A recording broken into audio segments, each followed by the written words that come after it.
Okay, good afternoon, everyone. I hope you can hear me. Goeiemiddag julle almal. Ek hoop julle kan my hoor. Welcome to the Brainline Session. Welcome by vanmiddag se Hoekom Brainline sessie. I'm going to be joined by a couple of other panelists shortly, but I'm here for you. Julle is welkom. Julle vra te tik. There's a Q&A where you can type your questions or ask them anonymously. Then there's also the option to actually raise your hand and then ask the question that you want to ask.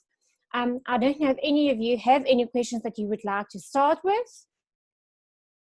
Ek weet nie of daar enige vrae is waarmee julle wel so lank wil wegval nie. Okay, thanks. Gerda also joined us. Gerda is our representative for the junior school. Dankie Gerda dat jy by ons aangesluit het. Are there any questions from the audience? Enige vrae van julle kant af? Okay, a question that we are often asked is what does our platform actually look like? Hoe werk dit en hoe lyk dit? Ek gaan dit gou-gou vir julle wys. Net weer daarby uitkom gou-gou.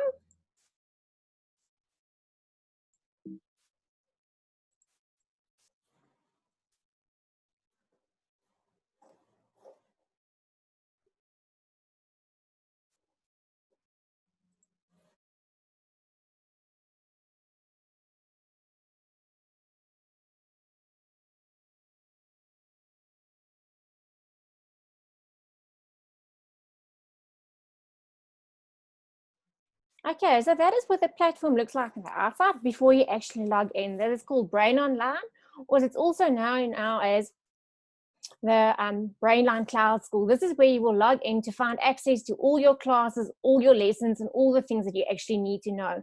So dis waar julle sal inskakel vir enige inligting wat julle nodig het, al julle lesse, online klasse en enige ander inligting wat julle nodig het. Okay, Vince, I see that your hand is up. Let's start with your question. Hi, it's Jeanette, the user is here with us as well.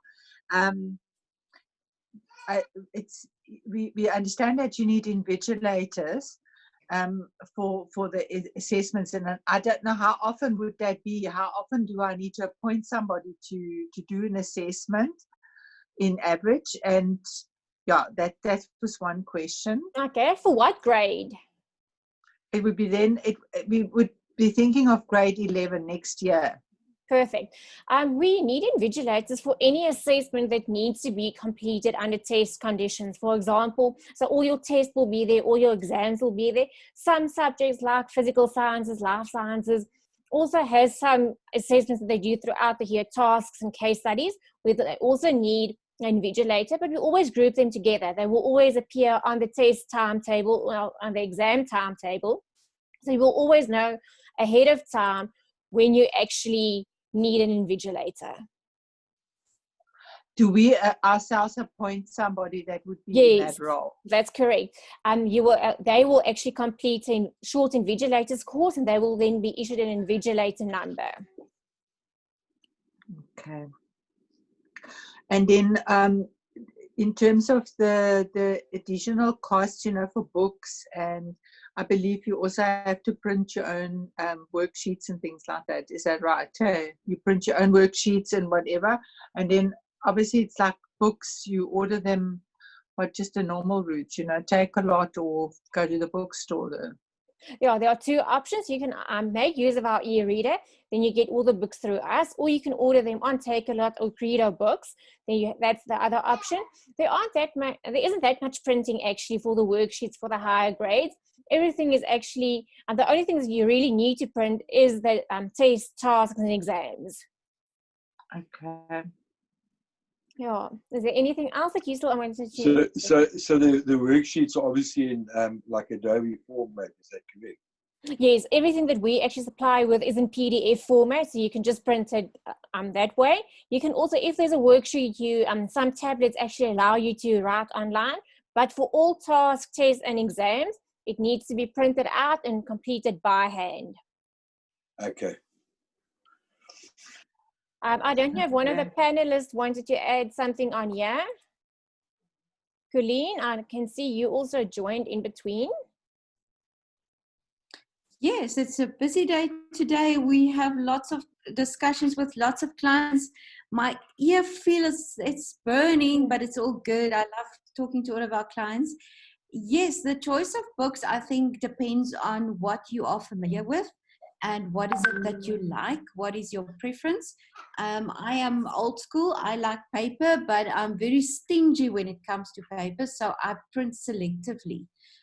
There are parents who complain that their children do get migraines when they use a digital version of their books. And then I always advise them, if they do like the digital version, to buy the best quality laptop or iPad that you can afford, because those compensate for flickering of the screen. And it's the flickering of the screen that actually causes all sorts of headaches and migraines and stuff. So if you're the kind of person like I am, I like putting everything in one bag and then running away and doing all my stuff, then that is the answer. Buy the best possible that you can to prevent the flickering of the screen. If you're old school and you don't mind lugging along a few kilograms of books, then that's fine too. But then that's personal preference and personal choice. So basically, are we still on? Yes, you are. I hear you. Okay. Sorry, my screen went blank now. So basically, the children work at home. Do they get classes, explanations, as if they were like in school, basically, you know, technically, and then they do particular activities or worksheets and things like that, and then they do their assessments. Is that right? Okay, Lee, I'm going to answer with yes and no. When one expects school to be duplicated here virtually, that's not what we do. Because we feel that that will just put a child in from one very restricted environment into a second very restricted environment. So what we do is we actually trace the outline of the curriculum and the outline of the assessment within which you are free to move as much or as little as you want, which means the following. We provide the study material for you. And when we say we provide, we don't write that. We use well-known publishers, and that's where you get your study material. And then, as we said, you can either choose a digital version of that book, or you can choose the classic old paper-based book, depending on what your preference is. Then we provide, based on that study material, a work schedule, which means we say, please look at this and this chapter to be done during term 1 or cycle 1. We call it cycles. And this amount of work in this subject needs to be done during cycle 2. And this amount of work. And so we divide the year with regard to the study material into a work schedule. So you know exactly how much needs to be done and what needs to be done for each and every different cycle. That's the first thing. Then added on to that, we supply to you the assessment, which means we tell you at the beginning of the term or at the beginning of the cycle, what is the task or assignment that you need to do. It may be 1, it may be 2, depending on your grade. The higher the grades, the more tasks and assignments in that particular cycle for that subject in that grade. At the beginning of the term, we tell you exactly what are to be done for that cycle and when that is due for. So you would receive your task at the beginning of the cycle and then hand it in, say, by the 30th of July for term 3. So you know exactly how long you've got to complete that task. Now, the assessment is not structured, and the idea behind assessment is not just to keep you busy. The idea behind the assessment is to help you navigate your way through the study material, because otherwise, what is the purpose of that? The assessment has been created to help you learn, to help you get acquainted with the study material. And then that results in the end in a year mark. Now, as the grades grow older or higher, the more important the year mark becomes. And in grade 12, your year mark is very important. Usually for grade 10, 11, and 12, your year mark counts for 25%. So all of the tasks and assignments throughout the year and the tests and exams add all up, and they give you a mark out of 25%. And your final exam counts for 75%. And that also holds true for grade 12. So the better your year mark, the better your chances of getting a very good grade in the end, because that gets added to your final exam in the end. Over and above all of that, we also provide you with virtual classes. Now, please be reminded that our virtual classes does not cover the study material from page 1 up until page so much. That is not the intention of it. The virtual classes, the intention of it is to help you in key areas of the curriculum. We know that learners have issues with this, this, and this, in that and that subject. So therefore, we plan a virtual class for that area or that theme in the subject. And that is covered in that class. Not only does that also help in understanding the class, but also it creates a sense of community. You know, our learners are globally, they are spread all over the world, they are far and wide. So then they're able to see who they are with in the same class. They feel that they are part of a community and they can ask questions in that class. If they come prepared to the classroom, it also means that they can ask a question on that pertinent manner and get that question answered. However, we also record those classes, and the reason for that is we do fully realize that our learners are everywhere. They are busy with sporting activities, they may have medical issues, they may have learning issues, whatever the case may be, they can go back and they can then view the recording of that class. And they can view it multiple times, and it remains there. So even if you enroll with us right now, you will have access to all of the work that we've done since the beginning of the year, all of the extra resources that we've placed onto the site since the beginning of the year. It means that you will never fall behind. You can start at the beginning of term 3 and revise back as and how you need. You don't need to start on day 1 of January and try to work your way back to term 3. You start at term 3 and then you revise as and how you may need it. You will find that you need to revise mostly only in mathematics or mathematical literacy in the higher grades or your languages. It is seldom that you need to revise in other subjects. But for grade 10, 11, and 12, where you might find that you need to just go back and see, did I actually cover this work? Am I familiar with this work? Because at the end of the year, you are going to write in the lower grades, mostly on term 3, and in the higher grades on the complete year's work. But remember now, the children has been at school for term 1, so they would have covered work there, and they just need to revise term 2 to be ready for the final exam at the end of the year. I hope I've answered that question, Liesel.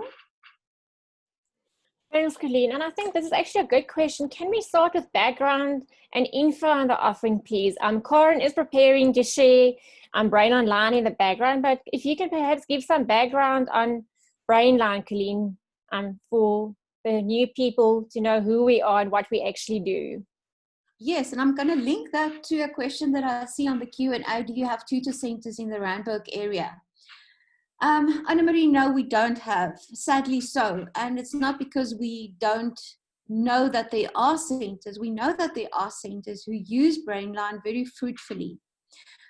But the policy of the Department of Education is quite clear that centers are actually not recognized as legal entities, which is a very sad situation, but it's a very true situation. So if we list somebody who calls themselves a center on our website, we actually place that center at risk because of the fact that the department actually only recognizes independent and public schools and home education. And unfortunately, a center does not count as home education, and neither does it count as an independent school either. So that makes it quite difficult. So if we list centers anywhere, then it means that we actually place those people at risk. But we do know that there are centers who use our products very fruitfully and very successfully so. So if you would like to find a center, you will find a link on our website. Rosie, is the support services link still on our website? Wonderful. So if you go to our website, brainline.com, you will find a link that says supporting services, and some of the centers actually list themselves there. Also on Facebook, if you go to Cottage Schools, Facebook has got a link to Cottage Schools. You can go there and find somebody there who either uses Brainline or Brainline in conjunction with other curriculum suppliers in their center, and they support them very well and very effectively. All right, where does Brainline come from? Brainline is known as a structured curriculum. That does not mean we are replicating school at home. What we like to do is briefly outline the curriculum, outline school for you, within which you can use the curriculum as you wish and according to the needs of the learners. And I find that parents are really scared to diverge elsewhere. And this morning I had a session with Gerda, with wonderful, wonderful parents, where we had a discussion where I described Brainline as almost like a train track.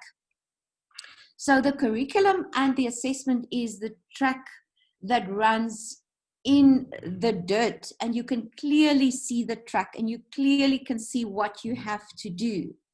But if you would excuse the analogy, if you then use this train track and you walk almost like a drunk person on the track, on the side of the track, on the track, on the side of the track, almost like a drunk person back and forth.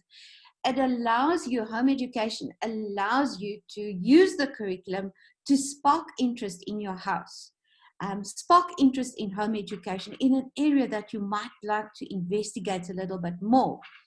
So use the opportunity to not only stick to the curriculum, yes, stick to the curriculum, because that's what we're going to examine at the end, but also take the liberty to, together with your children, examine all of these wonderful things that we expose you to in the curriculum and navigate your way through the wonderful academic world of school.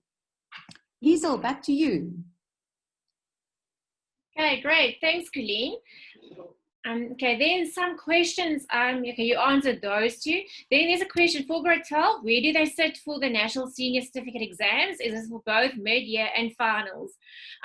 For the final exams at the end of the year, we have some centers. I think Colleen mentioned them. We have one in Umhlanga, Stellenbosch, and then in Montana in Pretoria.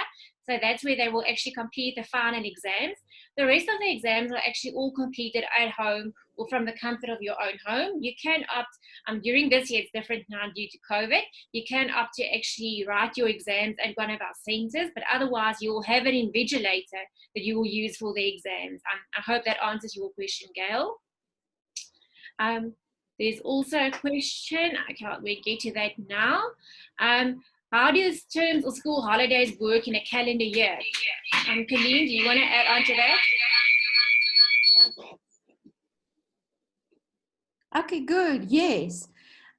We have not changed our academic calendar for this year in any way, shape, or form. But what we do is we realize that parents at this very late point in time still enroll with Brainline, and we are happy to assist. We do realize that you might want to go back to school. So we see to it that we do everything correctly so that you can do the transition smoothly. Okay, what does our calendar look like? We have 4 cycles. Other people call it terms or something similar, quarters, kwartale, al daai tipe van mooi dingetjies. So we have 4 cycles, and mostly our cycle 4 is reserved for revision purposes, especially in the lower grades. The rest is divided into end of term 1. We had a test series. We just almost in the final throes of our June mid-year exam, and then we have another test series at the end of term 3, and then our final exams in November.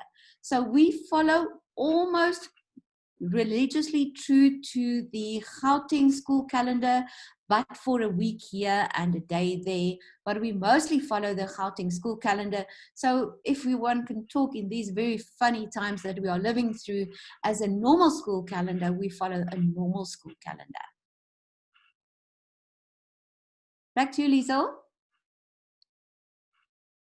Thanks, Colleen. Okay, Karen also joined us.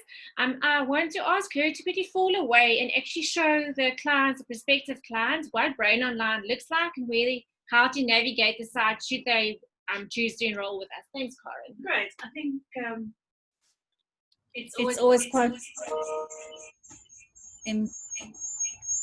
get the sound right. There we go. It's always really important to know, sort of, if I do bring my child to Brainline, what is my child going to be confronted with and what's their day going to look like, other than just how many hours do they need to spend. So I think let's go and let me show you. You're just going to have to allow me to share screen, please. Although my panelist still wants to check that I'm a legit person, going to share legit content. Thank you. There we go.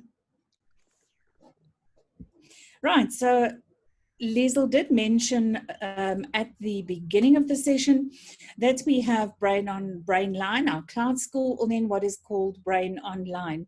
Now, this is our platform that our students need to use on a daily basis, and we also hope that our parents use on a daily basis.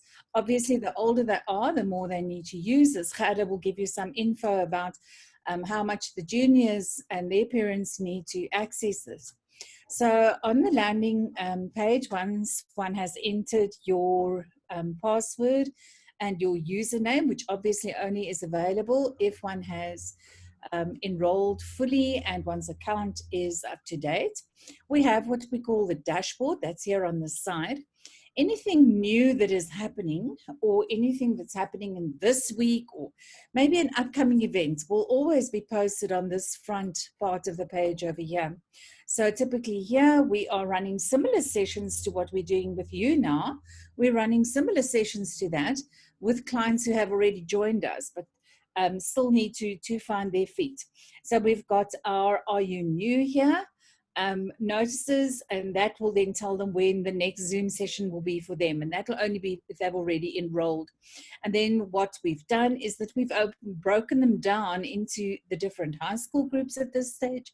So we have a grade 12, a grade 10 and 11, and a grade 8 to 9 group to answer their questions specifically, and then also to assist them, because I think one of the big things that comes out every time we have a session like this is, if I do bring my child to Brainline now, how does my child know what to do, what to catch up, what work they need to do, where do they see what work is done?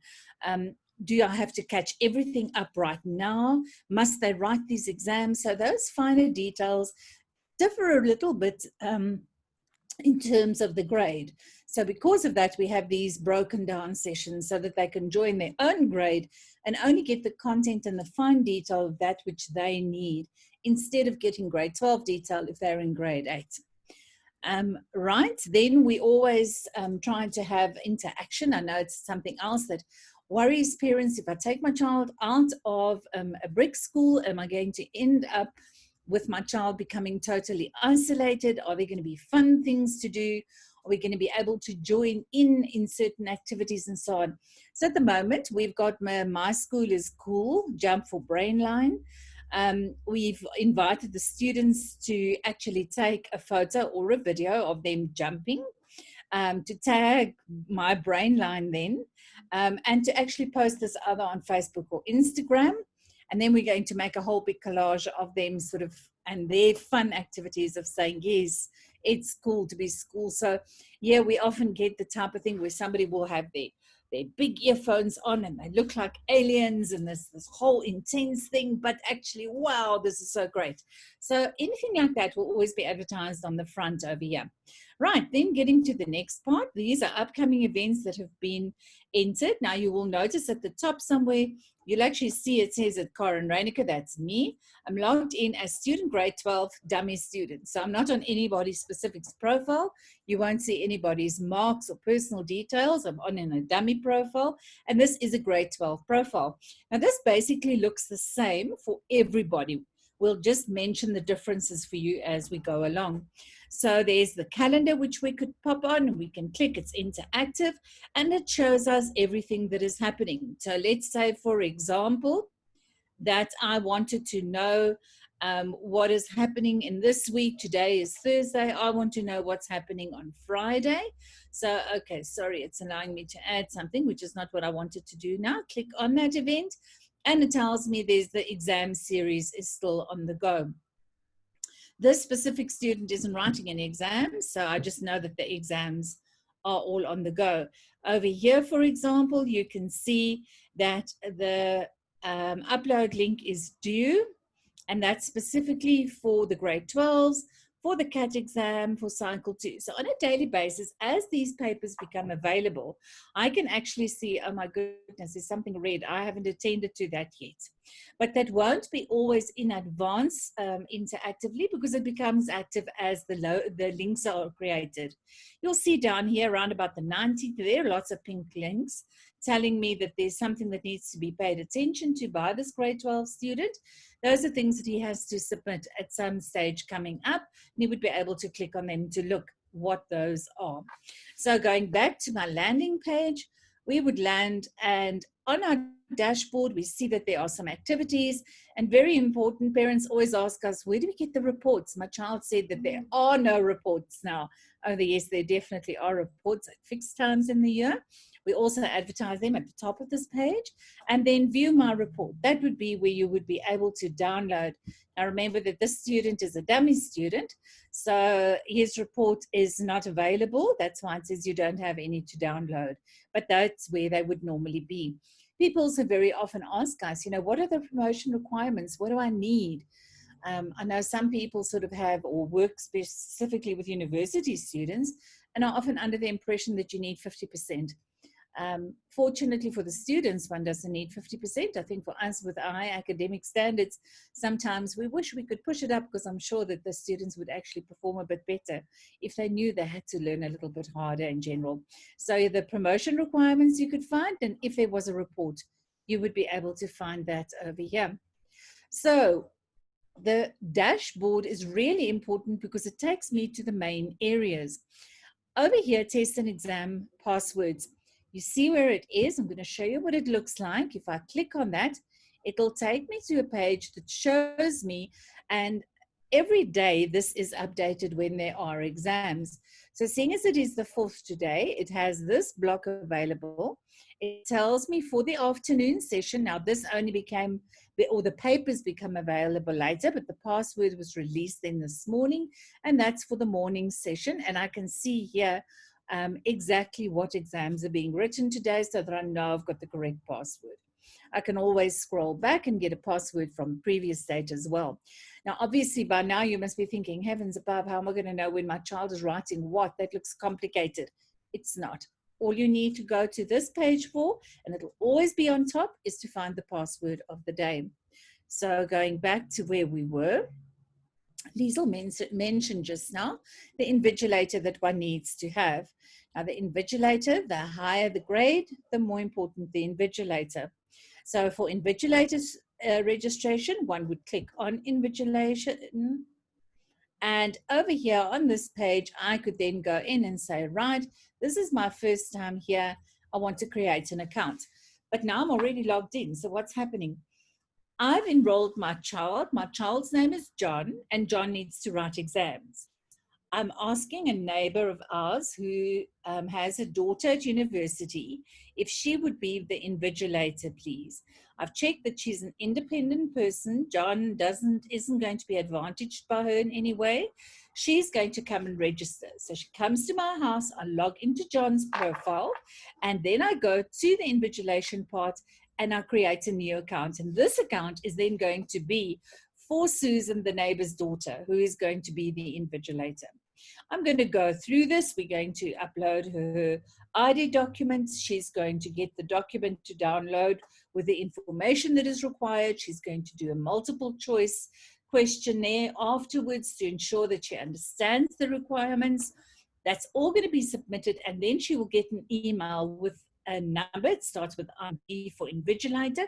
Sy gaan dan 'n nommer, skus ek het nog net Engels gepraat. Sy gaan dan 'n toesighouernommer kry, en daai toesighouernommer gaan sy gebruik tydens eksamens, of jy wys waar dit ingevul word. So right, we know where to go to register our invigilators. We know how to get our reports, and this is typically something like, I want to change my email address, or I want to put my photograph up so that the teachers can see what I look like, and then can interact with me a little bit more easily in some of the live classes. Very important though is, if I am a student and I've enrolled, then the subjects that I have enrolled for will appear below. Depending on the settings that you have chosen, it'll either come up as the subject name, or listed as the subject name, or as the one you accessed last. And also it could come up as icons depending on your preference. Now, this dummy student is very, very diligent and has enrolled for a tremendous number of subjects. But before I look at any of the subject pages, what's very important is to see that we have something called, come on, dummy student, don't hide your one that I'm looking for. There we go, my personal zone. Every student that enrolls with Brainline, maak nie saak watter graad dit is nie, het 'n my persoonlike sone. My persoonlike sone is die plek waarheen ek gaan om al die inligting te kry wat ek nodig het. Sien julle hierdie met die tour? You see the tour popping up? That's because I've logged in now as the dummy student for the first time again. So it was all reset, and that would help me to understand how to use Brain Online as well. So I'm going to close the tour. On my personal zone, op my persoonlike sone, is daar 'n aantal tabs wat aan hierdie kant toe is, maar oopgemaak kan word deur daarop te klik.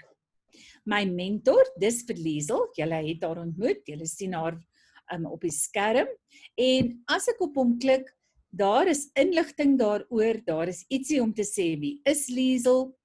Daar is bron videos, there's some resource videos on how to handle stress, how to email Brainline. Sometimes I wish that we could make that a compulsory video to watch before they can go any further.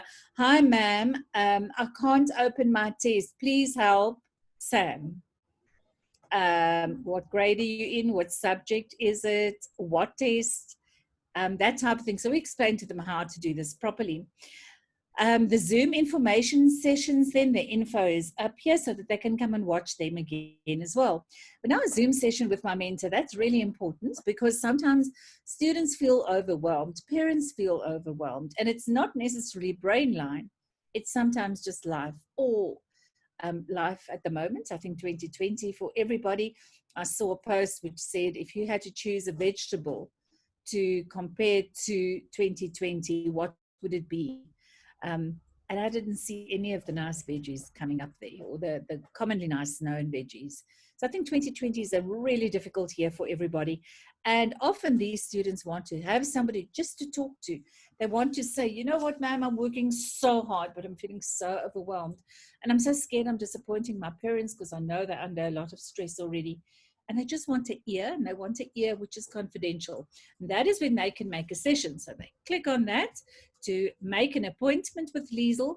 It brings up the calendar and it says which sessions are available. Some of these are already set sessions like the one that you've seen today.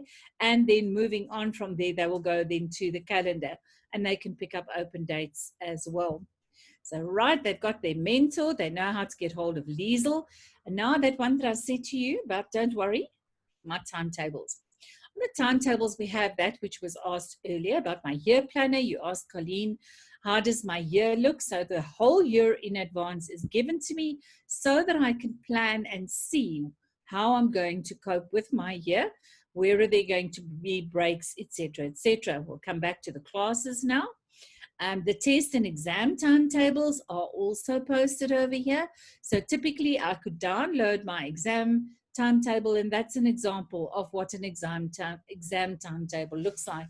So it tells me the date, it tells me whether I'm writing in the morning or the afternoon session, and it prepares me for the length of this and my parents, because remember, we're going to look at invigilators being arranged for this as well. So let's just go to the downloads quickly and let me show you what our year planner looks like.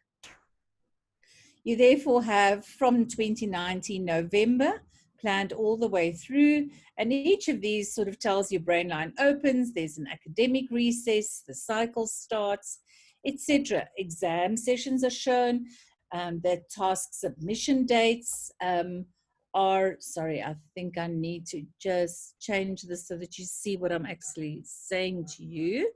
Let me just open that quickly, please. There we go. Right, so you can see exactly ahead when there are going to be breaks and when there aren't. So there's May that we've just gone through, and there is June, and you'll see that the exam sessions are still on, that we're closing on the 19th, and that we then have the academic recess, with us starting again on the 13th of July. So it's always nice because you can go back and you can see exactly where and when things are happening. So if we go back to Brain Online, there we go. I want to know about classes. Now you're going to hear quite a bit about the classes. If you ask questions, I'm going to give you a brief thing. Remember that in the high school, we do have a timetable, and that this timetable has a specific number of classes taught mostly live by our teachers. And these classes never, Colleen said it, we never try to replicate school. So the intention isn't to have a full school situation where every single topic is covered. Some of the teachers will have flipped classrooms. Some of them are moving into flipped classrooms more now, where they will supply videos with a theory and say, look at this theory, I've explained it, and tomorrow in the class session, we'll do some calculations together using that theory, for example. Or there might be some where they will actually be explaining during the course of the class. So for the classes, and we know everybody can't always attend the classes, but there is an example of what the timetable would look like. So our classes run on the hour every time, so it's easy to remember, approximately 45 minutes long. And I would then say, right, depending on my subjects, what does my timetable look like for today? Let's take a student who takes English home language, Afrikaans first additional language, student takes maths, perhaps takes physical sciences, takes life sciences, and tourism. So on a Monday, no class, there's maths, there's life sciences. Free, Afrikaans, nope, but English home language, yes. Doesn't take any of those, nothing, maths, end of day. So you'll see there are lots of open blank times. Now, those are the times when your child will be working independently. Those are the times that they will be doing what traditionally is known as homework, which would be practicing and exercising, studying, working on the work, and perhaps working on some of the tasks which they have to submit. Dis die tyd wat hulle so tussenin kan gaan werk aan dit wat vir hulle, wat hulle nog moet indien later. Almal het natuurlik lewensoriëntering, so hierdie student het wiskunde, daar's hierdie student se Engelse huistaal, daar is Afrikaans eerste addisioneel vir hierdie student, die student het fisiese wetenskappe, en miskien besigheid, ons nou nie besigheid sien, ons iets anders gekies, maar so werk hulle rooster elke keer uit. Die volgende stap dan is, ek weet nou waar's my klasse, weet hoe my eksamenrooster te kry, weet om 'n toesighouer te kry, maar ek het nie die vaagste benul, hoe kry ek nou my assesserings? En as ek hulle nou gedoen het, hoe gee ek hulle vir Brainline terug? So in the higher grades, everything is done and submitted online, excepting the PATs, the practical assessment tasks. Depending on the grade, the PAT is done as a hard copy, is scanned to be loaded onto Brain Online to show us it does exist, but that hard copy also has to be submitted. So into the assessment vault I'm going to go. In Afrikaans is with my assesserings close. So anything I want to know about my assessments is going to be in here. There, for example, is the Invigilation Manual, the Invigilator Registration Guide, hoe om het reg te kry om iemand te registreer. And then this link will take you to the website, the part I showed you a little bit earlier on. I want to know how on earth I'm going to do this. How do I scan it? What must my scan look like, etc., etc. So there we have an assessment guide. The assessment guide we can therefore download and look in detail how to do this. Now, there are even pictures in the assessment guide to show you step by step, this is what I'm going to do. This is how I'm going to scan it. This is the part of the page I'm going to be clicking on. At the same time, we always, obviously, no matter what guide one sets up, maak nie saak hoe goed jou gids is nie, daar's maar altyd ekstra vrae. Ons probeer daai vrae ondervang en dan sit ons hulle in 'n gereelde vraedokument. Elke graadgroep het sy eie gereelde vrae dokument. As 'n laerskoolkinders, julle sal een hê wat die vrae vir julle aanspreek.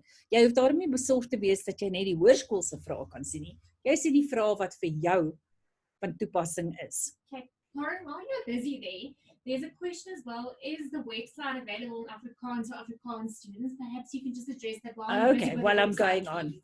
Yeah. Okay, 100%, I'll do that. So, right, there's the FAQ. This is an English one because I chose an English dummy student, okay? So you'll see that this was an updated version for the lockdown time. So everything that is in red here is slightly separate. You'll see it says assessment aspects. I'm the director of the assessment aspects, the whole assessment part of Brainline. And that is why it says assessment aspects, because we're busy here with assessment. So information regarding anything that is different now would be in red. When a task due, what happens if a learner needs to submit it and couldn't? And now, oops, we know that COVID, there's a problem. So what do I do with COVID? How do I get into the emergency times, etc.? This is an extensive document that explains to you exactly how to do it. How do I know what to study? How do I know where to find these documents? If you have the guide and the FAQ, you're halfway there. So let's go back to the question that Liesel also had. Brain Online is definitief ook in Afrikaans beskikbaar. Ons Afrikaanse deel vir my, hierdie is my persoonlike sone met 'n kennisgewingbord. Hier is dit ook my mentor, dis my roosters, my assesseringskluis. Al hierdie dokumente is ook dan in Afrikaans beskikbaar. My sagte ware noodsaaklikhede, al hierdie inligting is definitief in Afrikaans beskikbaar. Dit wat op die agtergrond van die platform lê, in other words, that which is sort of part of the host package at the back, which is called Moodle, that will sometimes only be in English. So something like recent, onlangs, it'll still say recent, just like if I use the banking app in Afrikaans, there might be a few English words popping up on the page because that's the platform that they're using. I just want to show you the guide as well, because this normally, I think, will take away a lot of questions. So let me just open the guide quickly and then I'll show you that as well. This is the one that I've just downloaded, so you will see exactly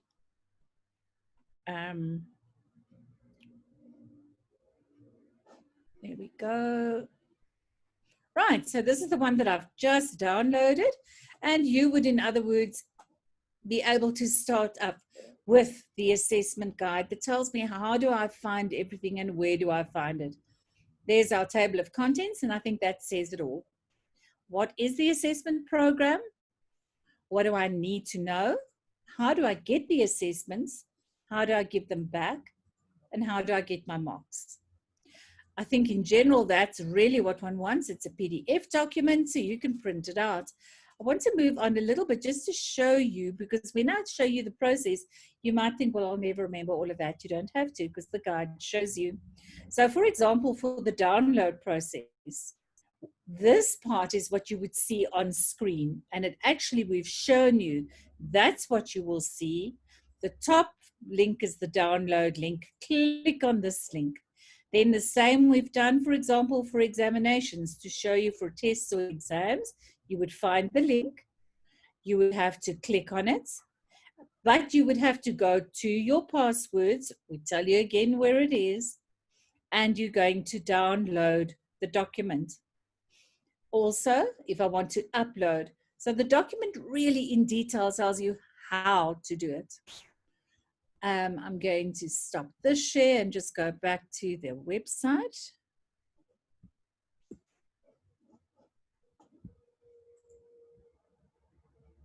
So great, I know where to find all the info that I'm going to need, and I know that it'll be specific to the grade that my child is enrolled for. Weer is spesifiek vir die graad waarin my kind ingeskryf is. Goed, maar nou wil ek daarom nie weer net na my persoonlike sone kyk nie, ek wil sien wat gaan in my vakke aan. So kom ons gaan kyk byvoorbeeld na 'n vak soos, ek gaan na die dashboard toe gaan, dashboard byvoorbeeld bly in Engels. Ek gaan na my vakke toe gaan. Hier is my vakke en dan sal hier staan graad 12 rekeningkunde ensovoorts. Nou kom ons gaan klik miskien hier op iets soos grade 12 Afrikaans huistaal. There are some English speaking students who do enroll because they want to take Afrikaans and English at home language level. In our days when we were young, it used to be first language and second language, home language now. So typically if I clicked on it, all our pages look like this. So alles bladsye lyk so. Hier aan die linkerkant is 'n vinnige manier om rond te beweeg. Dis herhaal in die middel. En dan alwaar dit sal verskil is by ander vakke nie tale nie, sal jy byvoorbeeld nie luistertoetse wees nie. As daar 'n luistertoets is in 'n taal, sal ek hom hieronder kry. So goed, ek wil daarom iets weet oor my vak, gaan na my vakinligting toe gaan. Daar's 'n fotootjie van my juffrou. Daar weet ek waarom haar te e-pos, hier's 2 alternatiewe e-posse vir haar. En nou wil ek weet watter werk moet ek gedoen het. Ek gaan klik op die skedule. Ek gaan vir my wys watter werk ek moet doen. Ek weet nie watter handboeke ek nodig het nie. Studiemateriaal gaan vir my sê. En ek wonder hoeveel assesserings is daar. Jong, by die tale baie. There are so many assessments within languages, and I'll talk about the number of them a bit later. Something like, we'll look at one of the other subjects, a more interesting schedule. Sorry, Renee, for saying that about the Afrikaans. Here we're looking at hulpbronne, so in English it would be resources. Now this is built by the specific teacher. They add here as is necessary. In some cases the textbooks are really very, very good and have adequate info in, then there might be fewer resources. On the other hand, in some of the subjects, there aren't such good resources. So let's, for example, go and look, and it says, hoe om 'n gedig te ontleed, how to analyze a poem. So if I were to open that, I can see that Renee has given me a summary, because it can be in every test and exam, telling me the different terms that are used, die terminologie wat gebruik word. Hulle gaan my tipies vra oor rhyme. They probably will ask me about rhyme, ask me why the poet has used rhyme, the different types of rhyme. So she's made a summary here about how to analyze a poem. So that is a typical resource. There could be a whole lot of different ones. I can see here that in some there are folders. There's a little folder. Die Vierde Vrou is one of their prescribed books. And there she's got a whole lot of PowerPoints in. One about the writer himself, and then a little bit about the background in which this was set, and also then again about the characters, etc. This is what I won't get in any grade if I choose to take the express option. There is no express option, daar is geen express opsie vir graad 12 nie.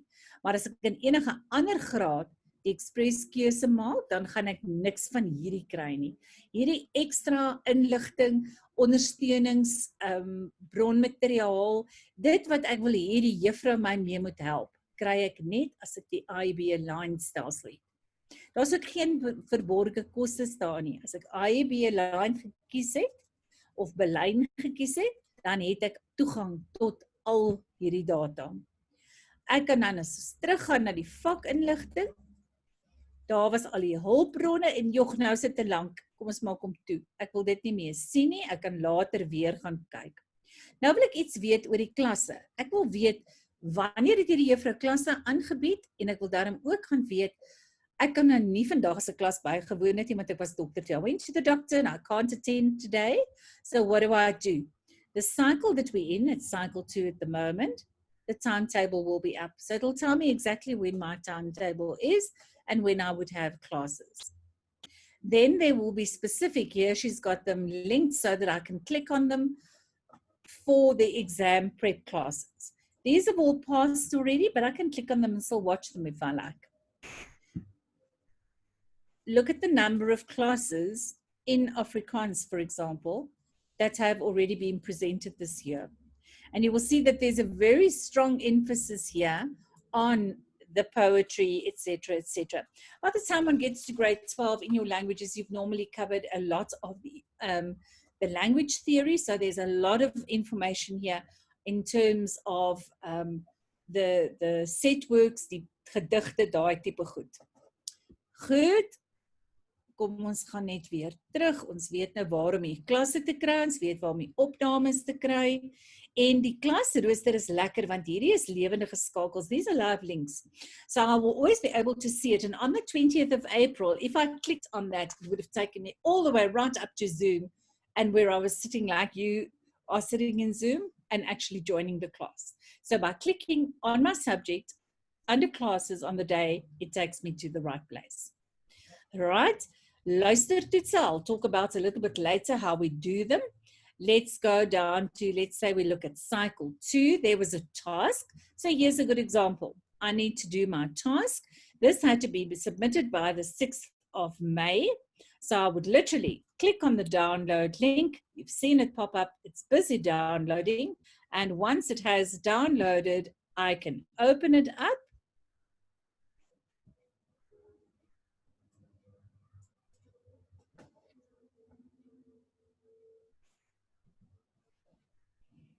Liesel, if you can just check that you're seeing Foxit, great. And there's an example of what the task looked like. It was a mini essay. That would be where the student would be signing that they haven't plagiarized, that it's their own work. And then if this was a formal test, there would be an extra block down here, which would be completed by the invigilator in whose presence this was written. The nice part, you only download one document. So this document has got all the information in the front, tells them what to do. There's the question paper telling them the exactly what is expected. There's the rubric. So if it's a rubric mark, we show you how you're going to get marks and what you need. So what we always say to them is as well, go and look what is required to get a good mark. And remember that when you actually do the task. There's another part of the rubric. There's a place to do their planning. Here they write their essays. I heard Liesel talk about this just now. Remember that at the end of grade 12, exams are written. So this would also be written. There's lots of pages to write on. And this then would be, in the end, submitted back on Brain Online, because this one was a question paper and an answer book.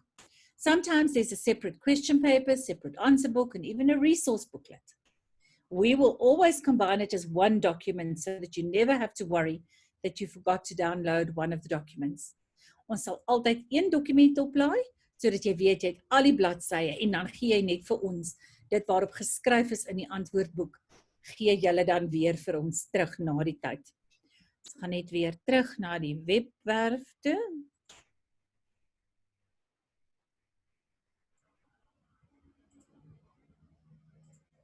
Daar sy. So, as ek klaar is, gaan ek klik op die oplaai skakel. Dit wys die boek vir my en hulle sê vir my, o, Gonna, hierdie is reeds 28 dae laat. En hier het ek al terugvoer gekry by die assesseringsafdeling op die 9de Mei om te sê ek het hom nie ingedien nie en hy het sommer vir my punt van 0 uit 30 al klaar ingelees. So as ouer het ek toegang hiertoe en ek kan sien my kind se werk was nie ingedien nie. Het my kind dit ingedien en dit was nog nie nagesien nie, sou hier nog nie so boodskap gestaan het nie. As dit nagesien was, if it had been marked, the mark would be available. There would be an additional file here, which would be the marked files. I will be able to download it. En net soos ek nou vir julle ander PDF leers gewys het, sou julle gesien het, hierdie is 'n nagesiende leer. And it would look just like a normal paper with the red text and the writing, etc., from the teacher on. If it was one of those that had been randomly drawn for moderation, it would have the green moderation marks as well. So here I can go. Normally what the student would do then is to submit and to upload. So you've seen the upload links. I just want to open one other subject just to give you a little bit of that. Wasn't really where I wanted to be. Let me just go back to, there we go, the dashboard. And just to give you an idea of some of the subjects, for example, that have a practical assessment task. or have research tasks. Perhaps let's go down to something like, Liesl, do you have a video of classes that you're going to be sharing or not today? No, not today. Not today, okay. There are some questions that we can start looking at. All right, wonderful. I'm just going to show one extra class situation, for example. There the classes, this was physical sciences. And there you will see for cycle 2, there were a whole lot of classes that were offered. Now this is again, because they've already been offered, if I click on any one of these now, instead of being taken to the link, I will actually be taken to where it is a recording of that which was being taught. So again, I can download that so that my child doesn't have to access it online every time.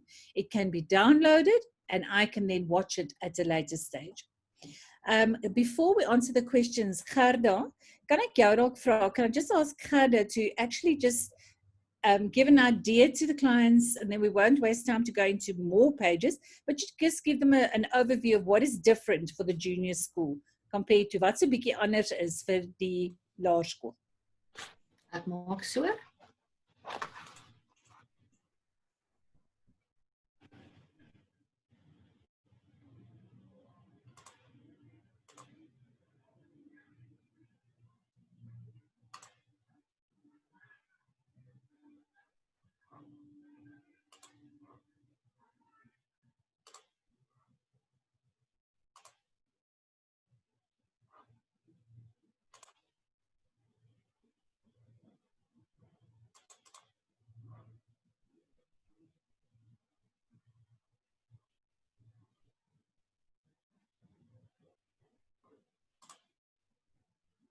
Ek wil net seker maak, kan julle hom sien? Oi, ons sien Microsoft Teams.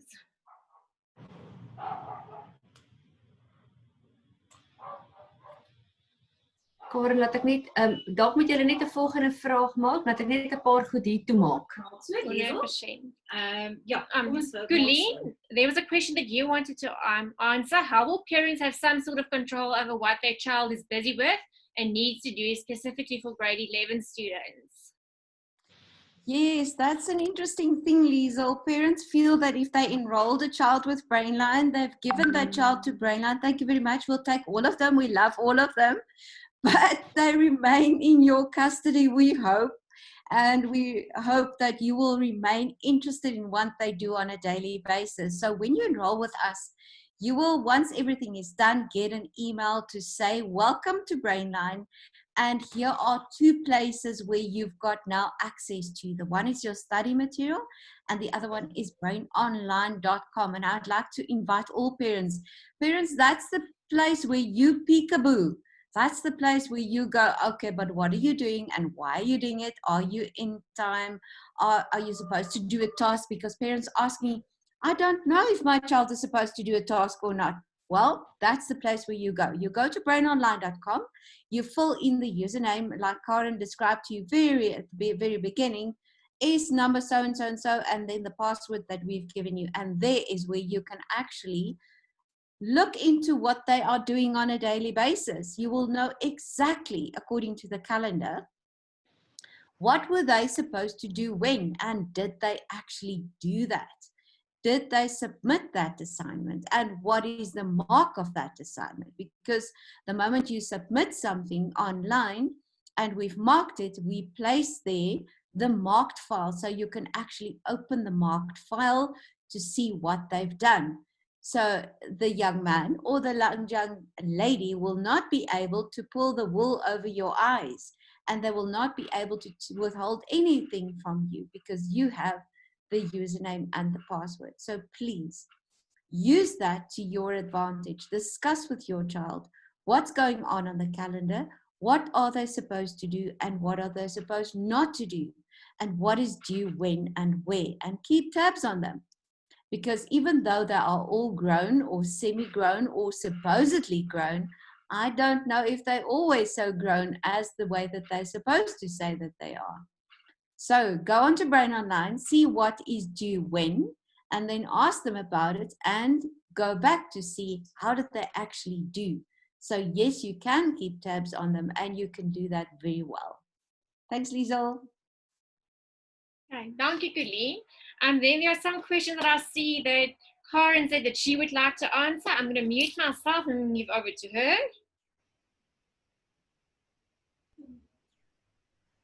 Right. I think the first thing there was Bronwyn, who asked for daily work at grade 11 level.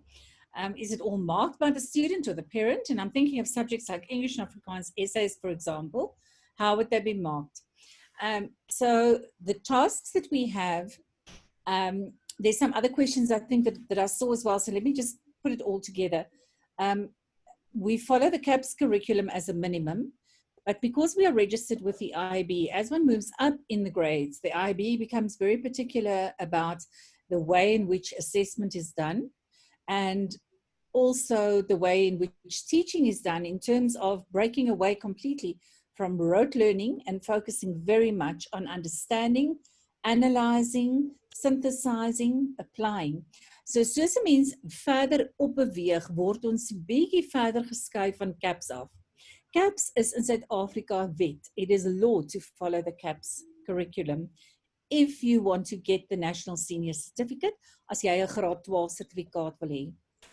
Enige ander curriculum wat iemand besluit om te volg, is hulle welkom om te volg op voorwaarde dat dit gelykstaande of meer is as wat die CAPS curriculum is. Daar's niks verkeerd met die CAPS curriculum nie. Dis 'n oulike curriculum. Dit hang net af hoe dit toegepas word. In baie van die, of in baie skole en by baie studente is daar 'n gevoel dat om iets soos 'n papegaai te leer en net kennis te kry goed genoeg is. En dan sien ons, dit is gewoonlik dit wat teen die CAPS curriculum en die Suid-Afrikaanse skole gehou word, dat dit papegaaiwerk is. CAPS curriculum doesn't say that I have to rote learn. But the prescribed assessments by the Department of Basic Education don't place as high an emphasis on understanding and applying as, for example, the Cambridge curriculum does. If we take the difficulty of work, we can split it approximately, or we can split the way in which I ask questions and what I ask. We can split into what we call lower order thinking. That's the easier, learn it and give it back. Or higher order, dis die moeiliker, leer dit en krapkop daaroor en pas dit toe en wonder hoe om dit te doen. So in all subjects, there is this split. At the Department of Basic Education, the split is approximately, and it differs from subject to subject, but if I had to give you a generalization, the Department of Basic Education, die staatskole, it would be approximately 60% lower order, 40% higher order. Whereas at the IEB, just like at universities, it swaps around. Universities don't ask me one-word answers. They're not going to ask me if they give me a diagram of the kidney, or they're not going to ask me to draw the kidney. And if they draw the kidney, they're not going to ask me to actually just give them a label. They want me to understand that which I have labeled, what its function is, and how it functions, and what can go wrong with it, and how would I address that. And that is exactly what happens with the IB. IB vat 'n biologie skets byvoorbeeld en sê wat is hierdie, jy hoef nie te teken nie. Wat is hierdie, hoe werk hy, wat gebeur as hy nie werk nie, wat is die effek daarvan? En dis waar die groot verskil inkom. Dis nie noodwendig moeiliker nie, party mense dink dis baie moeiliker, dit is nie noodwendig moeiliker nie. Dis 'n ander denkwyse.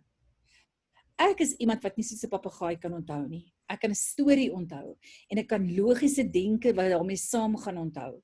So vir my is dit baie lekkerder om so 'n tipe vraestel te skryf oor hoekom het hulle oorlog gevoer? Wat was die gevolg van iemand se besluit? Wat sou gebeur het as hy die teenoorgestelde gedoen het? Wat sou gebeur het as hulle die vorige aand of die volgende dag die aanval geloods het? And that is where the emphasis is here, and that's what makes it really great. And that's what takes the IB curriculum closer to the international curricula, and that is why students who finish the IB curriculum really do well at university.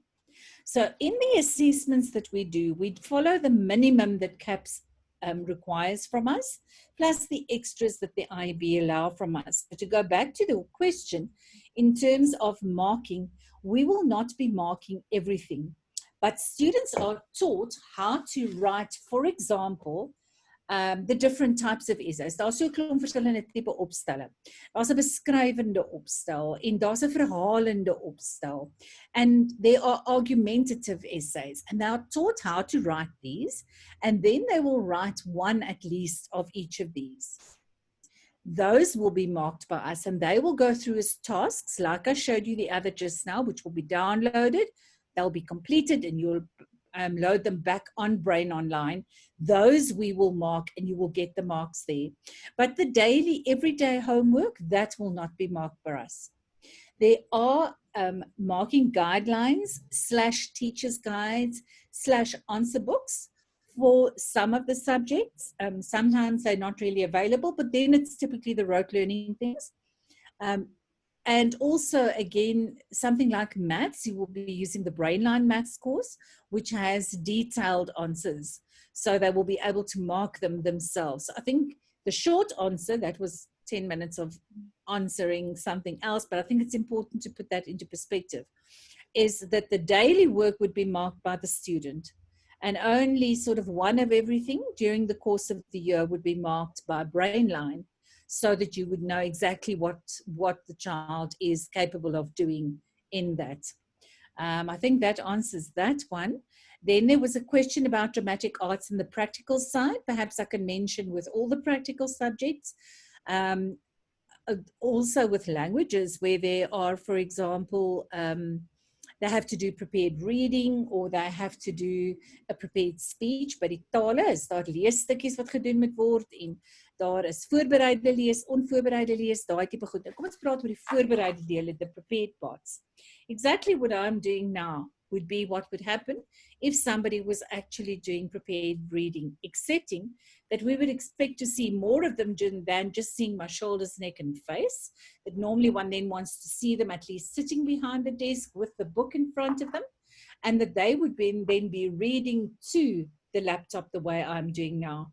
Meeste studente gebruik maar 'n laptop of dan 'n rekenaar met 'n webcam. Dit kan natuurlik ook enige tyd afgeneem word met 'n cellphone. You can use a cell phone. We're not particular about the format in which the video comes through to us. So it can be using an Android phone, using an iPad, using an iPhone, using a laptop, makes no difference. We take those videos. It has an accompanying answer book. Dit is daarbij komende antwoordboek, waarop die punte ensovoorts dan op die rubriek aangeduisel word. Nou vir die prakties van die drama gebeur presies dit. In drama is daar 3 stukke. For the dramatic arts, there are 3 pieces they have to do at the end of grade 12. They have to do a monologue. Almal moet 'n monoloog doen. Almal doen 'n stuk saam, wat dan 'n groepstuk is. En almal doen 'n eie keuse. So everybody does monologue, everybody does group, and everybody does own choice. So say, for example, my own choice was singing. I would then be recording for my year work, I would be recording my singing, where you can actually see me, see the computer, see the screen, etc. We've had students who've done singing, and they sort of sing in clubs, etc. as well, so they've got good sound systems. They're welcome to use them along with them. If they've got access to sound equipment and rooms, great, use it. Otherwise, done to the computer this way. One student last year ended up, if I'm not wrong, with 97 for dramatic arts. Singing was her own choice, and she's been accepted in the UK to a university to study vocal studies, and based on exactly this, having recorded it this type of way. So dit word werklik nie benadeel nie. Vir die dramatic arts is daar aan die einde van graad 12, and only at the end of grade 12 is there one section then for the final exam where they have to come through to Montana to do their final exams with us. But we give them those dates. They normally round about September, mid-September to the end of September, and that is determined by the IEB in terms of the final examinations. Similarly to that, For example, in physical sciences en fisiese wetenskappe gebruik ons studente gebruik simulasies op die rekenaar. Dit gaan nie vir ons daaroor of jy 'n proefbuis kan vashou en hom so kan skud en kyk na die kleur nie. Dit gaan vir ons oor, was daar 'n kleurverandering? Hoekom was daar 'n kleurverandering? Wat sou gebeur het as die proefbuis warmer was? Wat sou gebeur het as hy kouer was?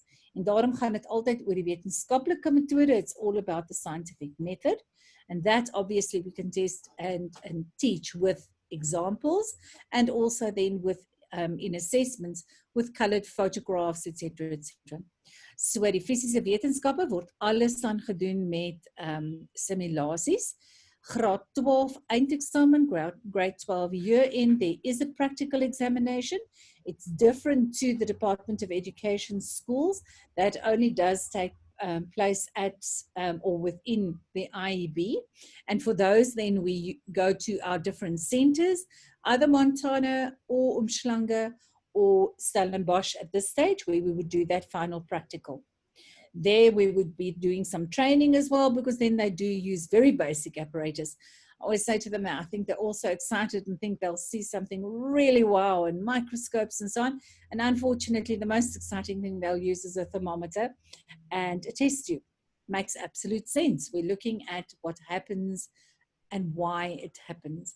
And of course, the IB has that exam running nationally, and there are many schools who wouldn't have the apparatus if they chose very complicated apps. And that's not what we want. We want the science behind it. In our classes, though, there we can use something like microscopes, because there typically what will happen is that the life sciences teacher has an electronic microscope which he can attach to his laptop.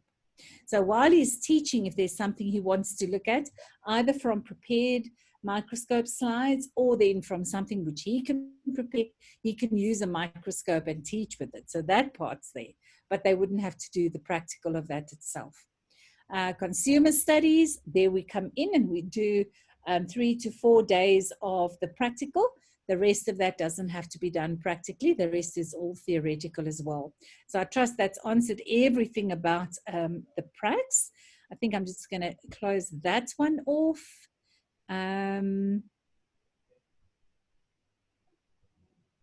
Okay, the rest, I think there's lots for Gerda to be answering. So Gerda, is jy gereed om aan te gaan en die laerskool deel te wys?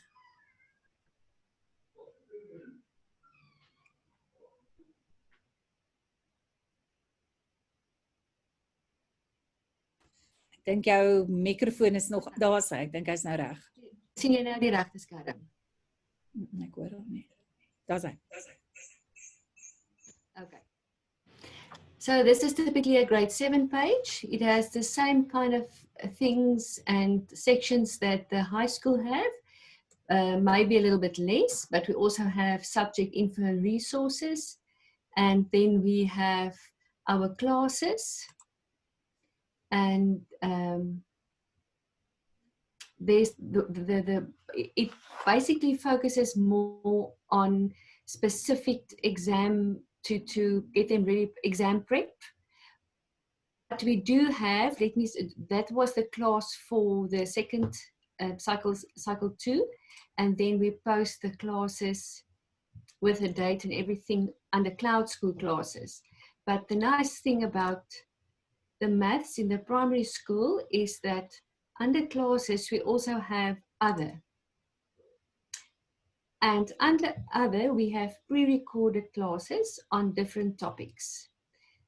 And we divide it into the different cycles, so it's very easy. You can, if you want something on cycle 1, order of operations, you can find it there, open it up, and the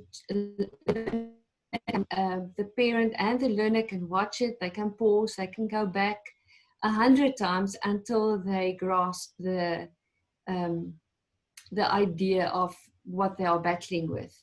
So that's the nice part about the pre-recorded classes, but we have live classes, not as much as in the high school, and we mostly focus on examination preparation for that. Okay, and if we go back, then we have just want to close that. The cycle 1 task, there's the download link and the upload link, and there's cycle 1's test guidelines. So we have a work schedule under subject info. We have a maths work schedule that will show you when to do what during the year, and it also will show you what the test or the exam will cover. But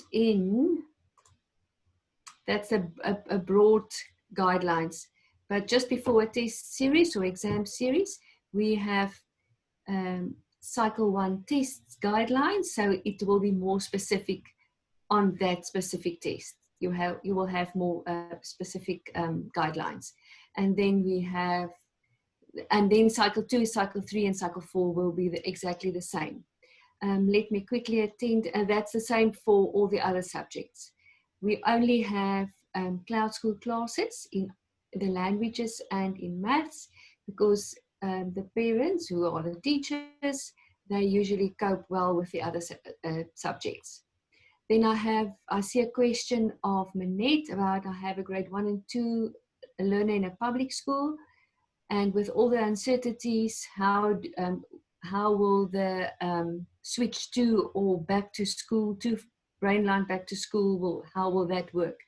Now, because we follow the CAPS curriculum, that is the answer to all, and that makes it very easy, because schools do the CAPS curriculum and we do the CAPS curriculum, and all of us should be on the same page at this time of year with grade 1, 2, and 3s. So to come to Brainline, go back to school will actually be very easy because of the fact that we are all doing CAPS. And then for grade 1 to 7 parents, the involvement of grade 1 to 7 parents is very, very important. You can't put the learner in front of the lesson material and expect from them to just go on their own. They need the human factor. They need somebody who can teach them, somebody who can help them understand.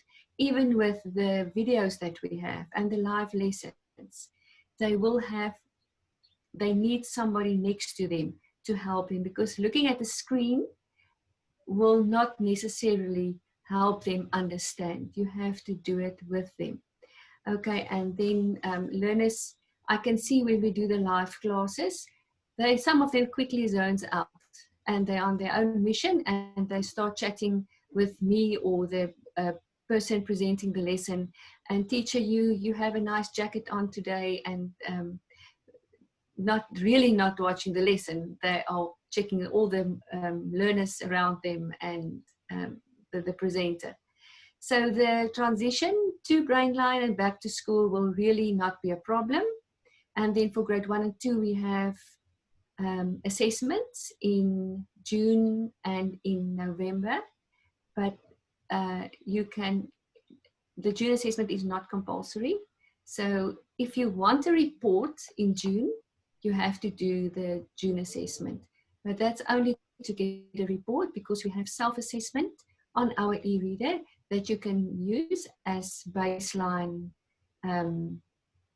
assessment, and to get an idea of where the child is and if he's battling with something. So we always recommend the November exam to have a report, just in case you needed to go back to a school. And everybody also wants to know, where do I start when I enroll with Brainline at the moment? You can start with term 3, because it's the curriculum is a CAPS curriculum, so it would be the same. You can maybe go back a module or 2 and just check if the learner knows what to do, and then jump in with cycle 3 with us, and then submitting what needs to be submitted from grade 4 to 7. We have a test series for the grade 4 to 7s in cycle 3 and tasks. So yeah, no need to catch up, go back, or even redo tasks or assessments. There's no need for that. You can just jump in at cycle 3 with us. Okay, Manette, I hope that answers your question about transitioning to Brainline and back to school. Let me just see. Okay, yes, I think I've addressed all the junior school stuff. Back to you, Liesel. I thank you very much, Gerda. And I think something that's very important with what Gerda has said here is with addressing and going to school, coming to Brainline and perhaps then going back. As we always say, we hope that we catch your heart so strongly that you'll stay with us. But if we are only here to be a patch in this difficult time and to be a lifeline now, that's perfect as well, because then we are also serving our purpose as educators. But I think something that's very important to remember, and it comes in very often, is in terms of putting my child back in school. Will they be able to go back to school, and will the school accept us? And then also very often in the high school parts of, can the child really go to university afterwards? In terms of the South African Schools Act, it's important to remember that a child below the age of 16, 'n kind wat onder 16 jaar oud is, moet volgens wet skool bywoon. So omdat hulle volgens wet skool moet bywoon, is dit dan vir ons baie belangrik om te onthou dat die wet ook dan bepaal dat ek mag tuiskool, I'm allowed to homeschool, but if I should homeschool, then I am responsible for proving to the government that I have not in any way restricted my child's human rights. Ek het nie my kind se menseregte geskend deur om te tuiskool nie. Mense lees van tyd tot tyd in tydskrifte iemand wat ergens in 'n eksotiese plek bly en toe het hulle net geleef en geleer van die plante en diere rondom hulle en soort van maanpa se ervaringswêreld en wiskunde is toe net maar agterweë gelaat en ander vakke. Dit is waaroor dit gaan, dat daar 'n vaste curriculum met minimum standaarde is. That's why there is a fixed curriculum with minimum standards. So what is expected from a parent in the junior area right up to then when they're beyond the school-going age, whichever comes first, turn 16 or finalize grade 9. So what is expected of a parent there is to be able to prove that I have followed the curriculum which is prescribed or better, and that the assessments which my child has done have been set and marked by qualified persons. Because I, as parent, may think that I know it all, but how do I know that I really understand what is required at a certain grade level? I'm a high school teacher, personally. I'm not a junior school teacher. I would not be able to be a fair or valid assessor of a grade 3, 4, or 5 student. Because what I might think, wow, is brilliant, Gerda might frown upon and say, this needs intervention. I don't know everything, in the same way as that a parent cannot know everything. But Gerda and her team, as qualified teachers, know what the requirements are. And that is why if you use a well-established service provider like Brainline, you have that security that should you go back to a school environment, you will be accepted. And you're also following what the law says you have to do. You can homeschool, but know what you are giving is correct and know that you are assessing correctly. And I think the assessment is the most difficult part. It's one thing to teach somebody to do something, but to know whether I'm assessing at the right level is difficult. And dieselfde kom by die hoërskool in. In the high school environment, it's only the grade 8s and 9 that really have the problem in terms of the school law and having to go to school. But what comes in there is the idea about, can my child go to university? And I saw that there was a question earlier about, would we be looking at Cambridge? The South African National Senior Certificate is a 3-year course, grade 10, 11, and 12 together, which is overseen by Umalusi. So Umalusi kyk na alle kwalifikasies in Suid-Afrika. Of dit nou 'n universiteit of 'n tegniese college of maak nie saak wie dit is nie. Hulle besluit of iemand geakkrediteer word. Vir die nasionale senior sertifikaat grade 12 is daar 3 eksamenliggame.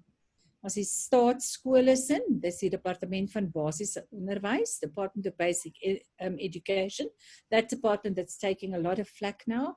They are responsible for setting and for running the exams at the end of the year for all the state schools.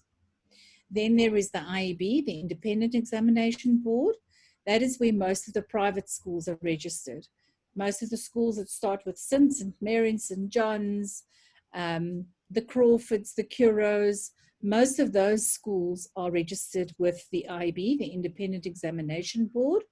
And then lastly, there's a third board called Sakai. Some of the other service providers, there's only one service provider for distance education that is also registered with the IB the way Brainline is. It's a very, very small service provider. They don't have many subjects. The other service providers are all registered with Sakai. Sakai's focus is not as much on the application and synthesis and so on as it is at the IEB. The IEB's model was basically a CAPS model adjusted to simulate and absorb a lot of Cambridge into it and into its methodology. So somebody who gets either a matric from any one of those three will be able to go to a university in South Africa as well as overseas. But the success we pick up with the ones that go through the IB system. They not only go, but they do excel as well. There are some questions about the matric pass rate as well, Karen, while you're busy with. Okay, I can do that then as well.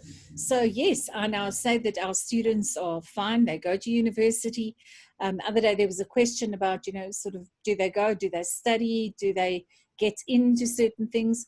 I think one of the things I'm always very wary of as somebody who has been in education for so many years is a matric pass rate. Because as we all know, statistics, and I think we're all seeing it at the moment on television and on the news daily, that statistics is a very, very relative thing. And it depends what one wants to read in the stats, what you actually see and what you want to sell in your stats. So to me, as an educationalist, I find it very, I think distressing maybe is the word.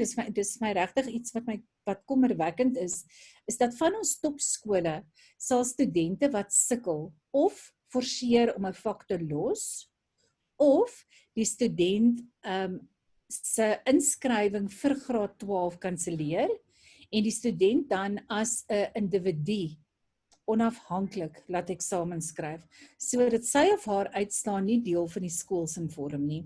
It happens every year. Anybody who's been teaching in high schools will tell you that there are situations where somebody is either forced to drop a subject or they are unenrolled from the exam body as a member of the school, and then they are enrolled as individuals.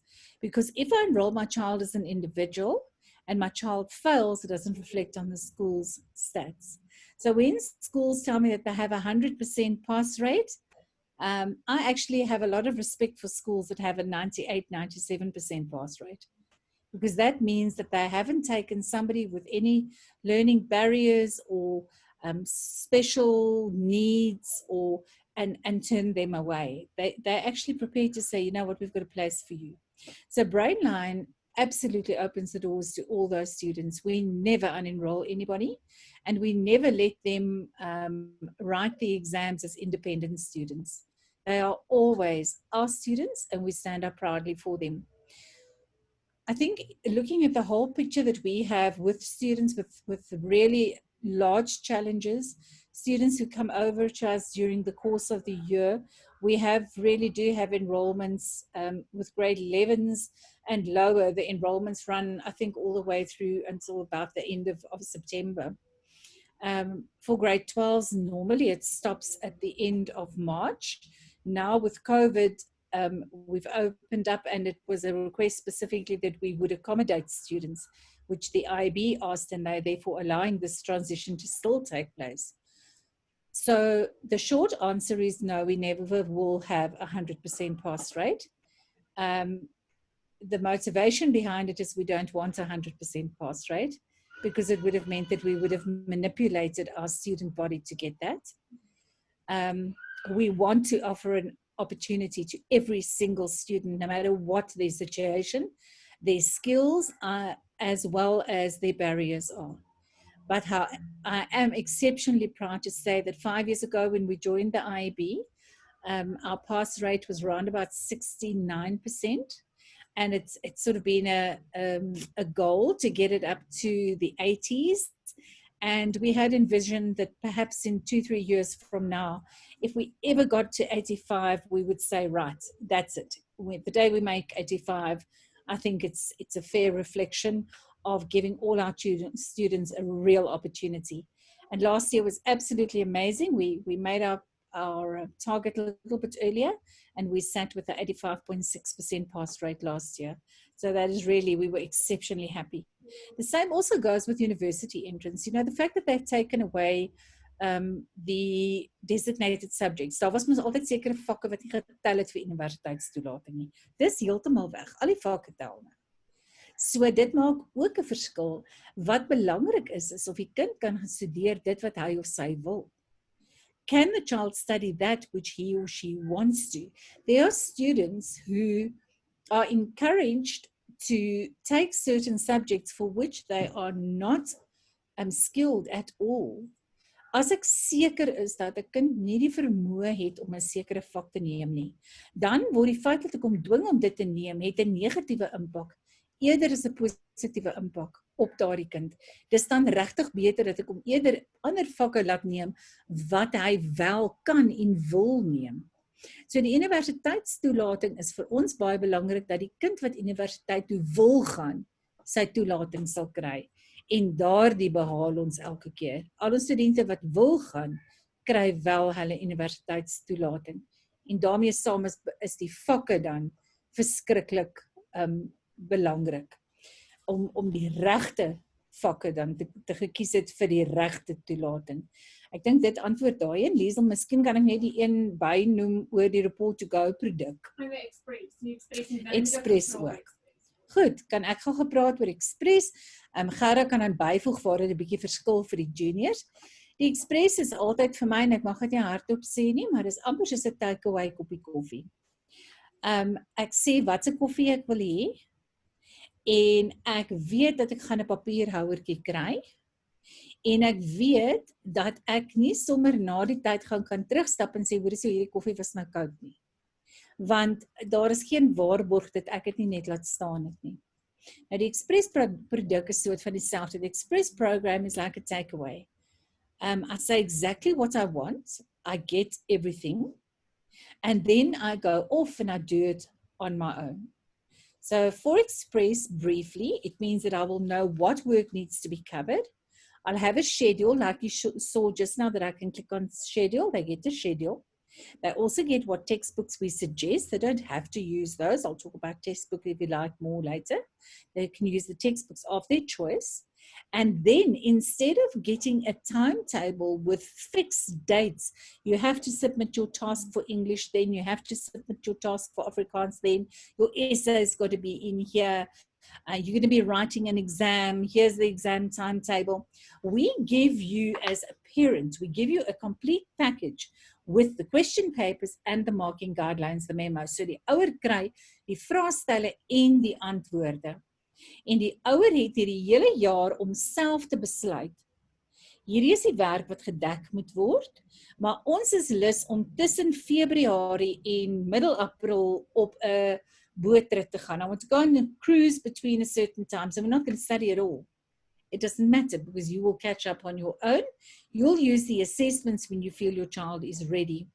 However, we cannot give you a report for that because it means that you've used our assessments, you've used our guidelines, you know that the assessments are on par, but we haven't marked them. And they haven't been written necessarily in our test conditions. So Express sê regtig vir my dit en is sonder 'n rapport. Nou sê nou ek het Express gedoen, maar nou soek ek 'n rapport, want ek besluit miskien wil ek my kind tog terugsit in 'n skool, of daarom net vir onsself te kan sê, weet jy wat, hierso is 'n rapport, my kind het regtig graad wat ook al geslaag. So what I can do then is to apply to write exams, very similar to what Gerda said just now about the junior school, where one can then say, I want to add in exams. It's nearly like an add-on of exams, and that would be similar to the report to go. So if I were to take Express plus report to go, it would mean that I would have year-end exams written the same way as the rest of Brainline students write them, marked and a report. In all the grades, one would always use your year work for a part of the mark, and the exam mark counts the most. But your year work adds up to it. At the end of grade 12, one does the same thing.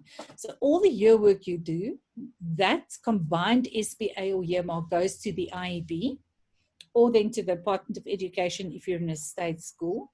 You write your exam, and these are weighted. Normally the end exams, excepting in languages and practical subjects, would be 75 and 25 for the year mark. In the juniors, it goes more to 60-40. So if we then had, say, 75-25, obviously, if you've been marking all your own stuff, how reliable is that 25%?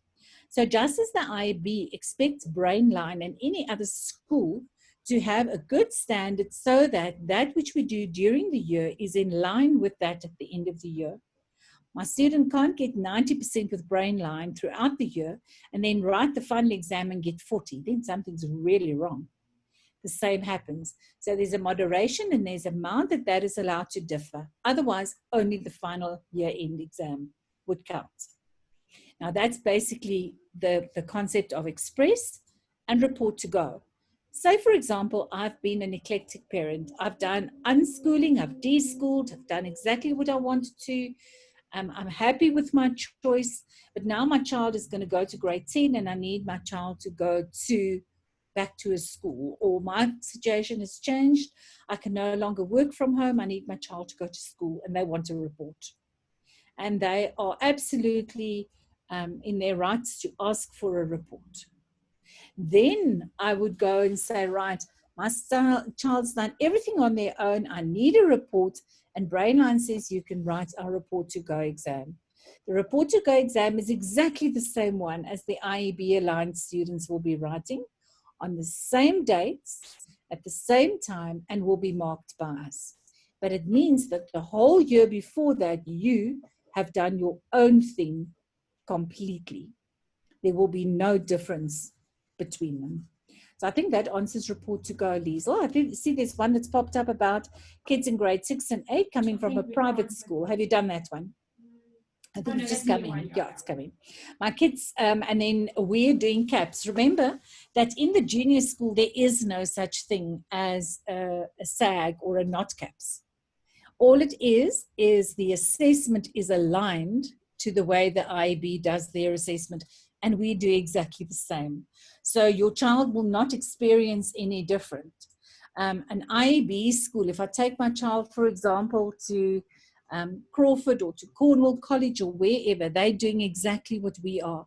They are guided by the CAPS curriculum because the law says they have to be, and then they are enhancing it and adding on and taking the assessment away from rote learning and moving it gradually towards understanding.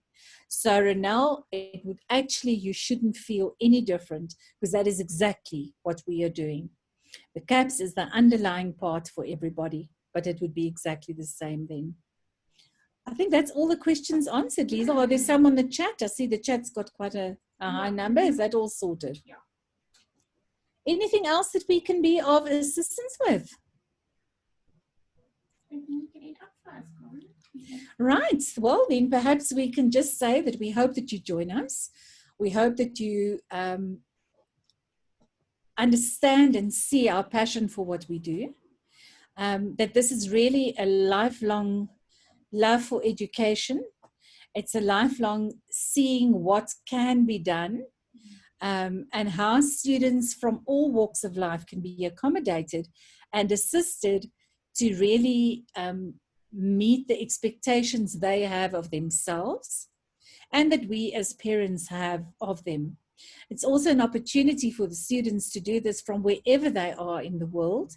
We have students literally, let's think flat earth, although we know it's not flat. If I were to think of a map of the earth and we were to think of Australia all the way across to South America and South Africa all the way up to the highest parts of Europe, we have students spread all over the world.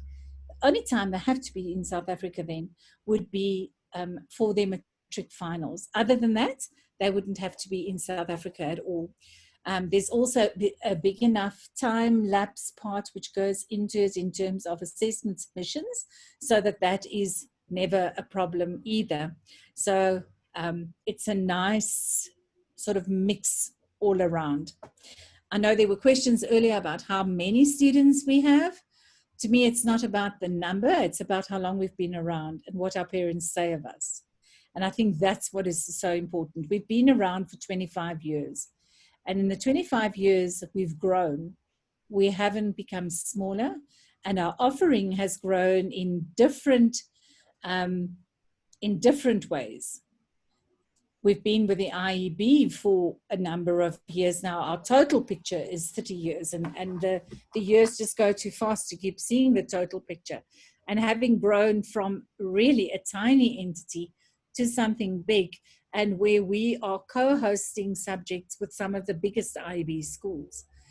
There is something which is called mixed provisioning. So some schools who don't have all the subjects will have a student in their school doing 6 or 7 subjects. They'll be in one of the top IEB schools, and they will join us, and we will offer the 8th subject or the 7th subject for their students. And I think that says enough that they are associated with us as well. So we wish you all very well for the way ahead, for your choices that you have to make as parents, because a parent, being one myself, we don't make them lightly, and we make them with the best interests of our children at heart.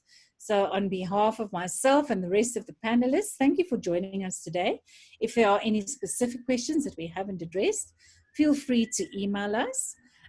You've got all our email addresses. Liesl had them on earlier, and you've still got all our names in front of you. So it'll be Karen@brainline.com, Liesl@Brainline, or then the mentor@brainline.com, and Gerda@brainline.com. And we'll do our best to give you the info you need.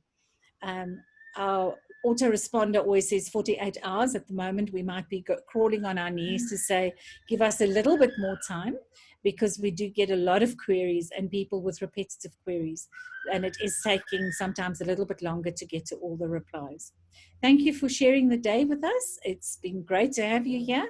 And I hope you can one day join our passion. Thanks very much. Thanks, Liesl. Dankie, Gerda. Dankie, Rosie.